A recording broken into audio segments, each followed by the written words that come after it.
Jurassic period following the Enteric extinction event. A new period began. It's called the Age of Giants because this is when we finally witnessed the definitive rise of dinosaurs. The supercontinent Pangaea continued its slow fragmentation, primarily splitting into two major land masses. Laurasia in the north, comprising future North America, and Eurasia and Gondwana in the south. With the rest of the world, this rifting created new coastlines and shallow inland seas, leading to a generally warmer, wetter, and more stable climate, compared to the harsh aridity of the Triassic in a sort of chain reaction. This caused extensive forests to flourish, which provided abundant food sources, crucial for supporting large herbivores. Everything seemed to aid the dinosaurs' growth as the dominant species, and in fact, they rapidly diversified and grew to enormous sizes. Two main groups of dinosaurs started to dominate the landscape. The first was the sauropods, the iconic long-necked four-legged herbivores that descended from the smaller sauropodomorphs of the Triassic, like Platyosaurus. These guys achieved colossal dimensions, for example. Brachiosaurus, which was one of them, had a neck so long that he could look over trees to scout the area. Diploicus and Apatosaurus, two other iconic dinosaurs, were also sauropods. Their immense size not only served as a defense against predators, but also as a necessity for processing vast quantities of relatively low nutrition plants in extensive digestive systems. The second major group was the Theropods, which came straight from the Triassic period. These guys roamed on two legs and were carnivores, having all the traits of standard predators: sharp and recurved teeth, powerful claws, and agile movement on two legs.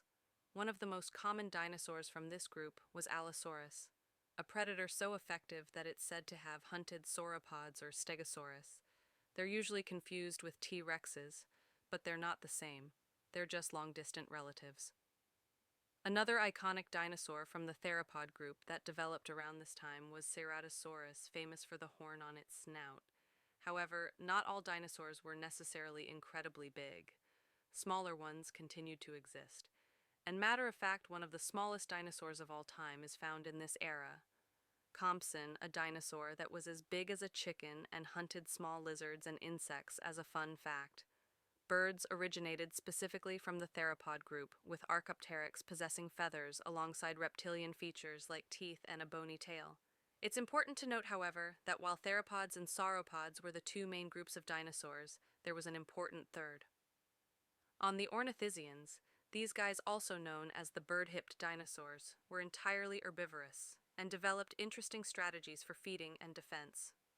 Stegosaurus, for example, developed a distinctive double row of plates along its back, likely for display or thermoregulation, and a spiked tail to defend itself from predators.